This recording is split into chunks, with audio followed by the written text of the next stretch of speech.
नमस्कार, बिहार 24 सच से सामना में आपका स्वागत है और मैं हूं आपके साथ सुषमा ठाकुर। आइए जानते हैं मधुबनी जिला की 10 बड़ी खबरें।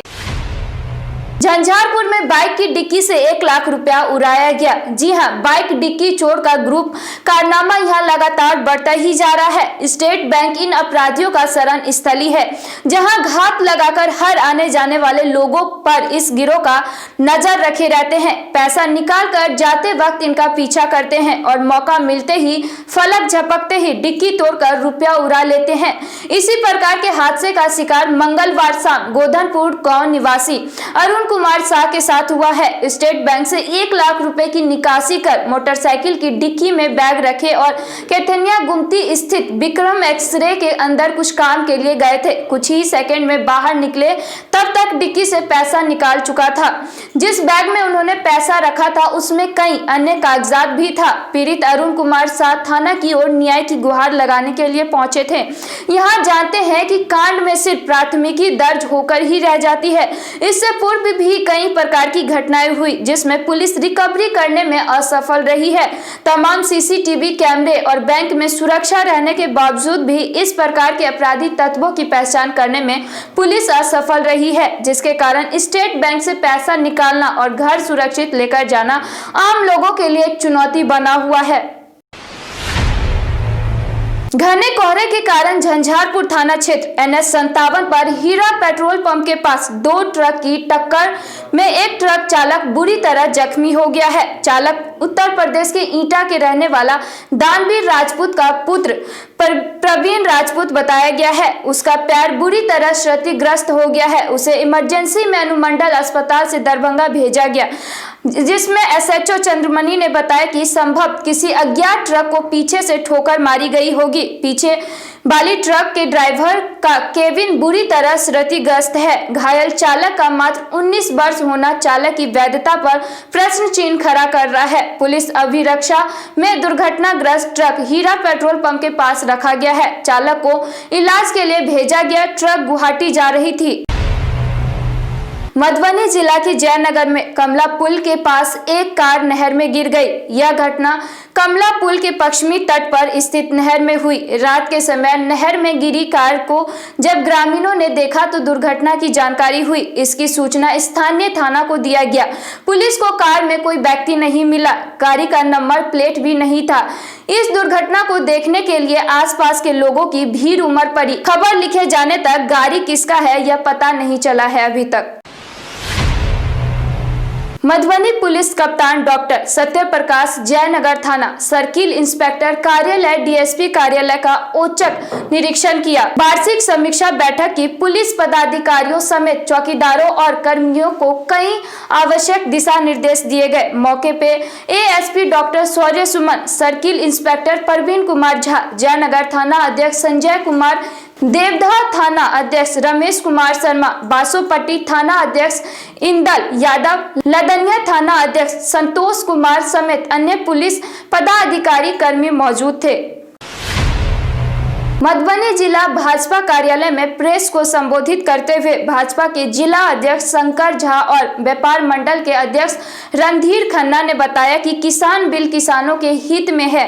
इस बिल के आने से किसान MSP से अधिक मूल्य पर भी किसान किसी भी मंडी में जाकर वे अपने फसल को बेच सकते हैं। यदि किन्हीं को इस बिल में कोई कमी दिखता है वे लिखित रूप से सरकार को अवश्य दे सकते हैं। शिक्षक नियोजन का फाइनल मेगा सूची को लेकर के DEO कार्यालय का घेराव किया गया है। BTET और CTET पास शिक्षक अभ्यर्थी ने कहा कि वे लोग 2 साल से अपने नियोजन को लेकर के भटक रहे हैं। प्रतिदिन या तो विभाग की ओर से एक लेटर जारी किया जाता है या किसी न किसी प्रकार का केस नियोजन में विलंब का कारण बना हुआ है। सैकड़ों की संख्या में शिक्षक नियोजन के लिए अभ्यर्थियों ने DEO कार्यालय का घेराव कर 24 घंटे के अंदर फाइनल मेगा सूची शिक्षक नियोजन का जारी करने का आग्रह किया है। झंझारपुर एसडीओ शैलेश कुमार चौधरी सोमवार को जिला अधिकारी के निर्देश पर झंझारपुर अनुमंडल अस्पताल का औचक निरीक्षण किया। सबसे पहले उन्होंने अस्पताल उपाध्यक्ष कक्ष पहुंचकर डॉक्टर और स्टाफ की उपस्थिति का जांच की। इसके बाद अस्पताल उपाध्यक्ष के साथ ओपीडी और इमरजेंसी कक्षों का मुआयना किया। उसके बाद एसडीएम शिशु कक्ष पहुंचे, जहां कई बेड और बेडशीट नहीं था। एसडीओ ने कहा कि ऐसे लापरवाही बर्दाश्त नहीं किया जाएगा। इसके बाद नवजात शिशु स्थिरीकरण कक्ष पहुंचकर विभिन्न प्रकार के जानकारी के लिए और आवश्यक निर्देश भी दिए। एसडीओ शैलेश कुमार चौधरी ने बताया कि जो भी समस्या है उसे दूर करने के लिए पदाधिकारी को लिखा जाएगा और समस्या दूर की जाएगी।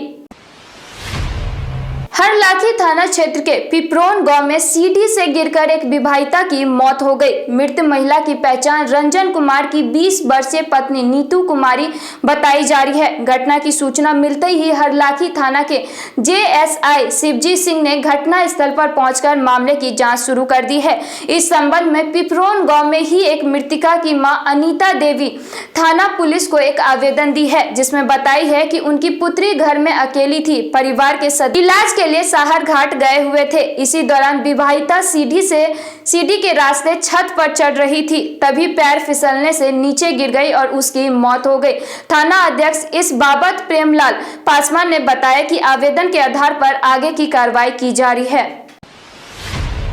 जलवायु के अनुकूल कृषि कार्यक्रम का उद्घाटन मुख्यमंत्री नीतीश कुमार ने पटना से वीडियो कॉन्फ्रेंसिंग के माध्यम से सोमवार को किया।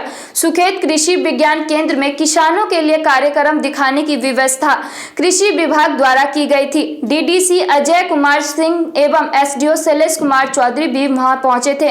कार्यक्रम शुरू होने के समय प्रोजेक्टर के काम न करने, हॉल में रोशनी का समुचित प्रबंधन नहीं होने, शौचालय की बेहतरीन व्यवस्था से घिन डीडीसी ने कृषि विज्ञान केंद्र के प्रभारी को फटकार लगाई और कार्यक्रम समापन से पूर्व ही चले गए। केंद्र पर आए किसान भी डीडीसी के चले जाने से मायूस दिखे। क्या है जलवायु परिवर्तन कार्यक्रम? जीवन हरियाली के अंतर्गत सरकार कृषि विभाग एवं कृषि विज्ञान केंद्र के माध्यम से जलवायु के अनुकूल कृषि कार्यक्रम सूबे के 8 जिलों में चल रही है, जिसमें मौसम के अनुकूल फसल बुआई और कटाई तथा वैज्ञानिक तरीके से खेती कराई जाती है। कृषि विज्ञान केंद्र सुखेत झंझारपुर प्रखंड के 5 गाँव को गोद लेकर उसकी जमीन पर खुद बुआई कराती है, जिसमें बुआई का खर्च तक केंद्र ही उठाता है। पहले यह कार्यक्रम 8 जिलों तक सीमित था। किसानों को फायदा होते देख सरकार ने इसका विस्तारीकरण पूरे सूबे में इसका विस्तार 30 केंद्र में और कर दिया है, जिसका आज उद्घाटन था। कुल मिलाकर 38 जिलों में यह शुरू हो गया है। इस कार्यक्रम में पराली जलाने की मनाही है। फसल अवशेष का संरक्षण करने की विधि भी विस्तार से बताई जाती है, ताकि जलवायु को खतरा न हो सके। ऐसी ही जानकारी के लिए आप देखते रहिए बिहार 24 सच से सामना।